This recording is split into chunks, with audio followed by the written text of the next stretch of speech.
Hello all.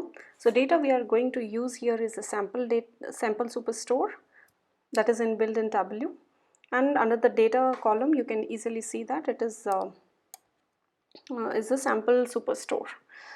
So we will be doing two assignments here today with the time series. Two time series assignment will be done, and this is your row shelf and this is your column shelf and this is your mark card. And be careful of what mark card you are using because it is going to influence your graph. And another thing to notice here is the dimensions and measures. So it is very easy to convert one dimension to measure or measure to dimension when you feel that the Tableau has not picked it correctly. And so major difference between measure and dimension is that measure is your discrete values, the numbers, and it will be represented in the blue color, and dimension will be in your green color, and these are continuous values.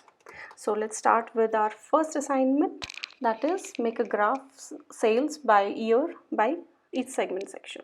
So what we are going to do is we are putting the order dates in the columns and sales into the rows, and so with by segment we are trying to do, so the segment will pull and put it into the colors,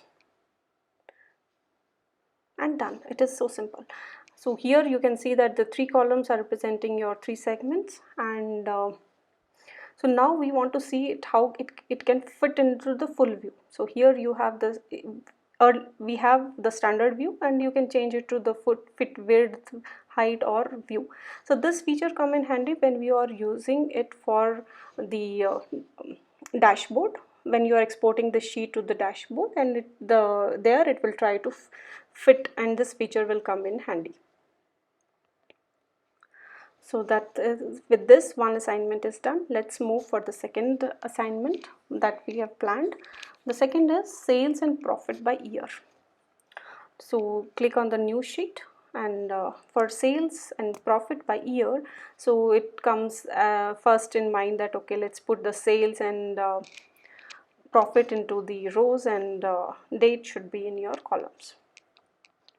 So but here to note that with each one row and one column it will create one graph, and when you are putting two measures into the rows, it is creating two graphs, but that is not what we planned for, and it is it's not a correct visualization. So we wanted to see it parallelly. So one is way of doing is you can have it a dual axis. So with this dual axis what happens is you can see but it is very confusing which one is for sales and which one is for profit, and then you have to standardize it because you can see here clearly that the sales and profit are going to the one value, which is it's not a correct way of visualization. So what you can do for it, it is very simple, like drag your profit into the sales, and here you can see that now the graph is perfect. You can see that the values have all the values from 0 to the highest value of has been arranged, and parallelly you can see that for which value of sales what was the value of the profit, and you can this is the correct visualization. So with this our second is done.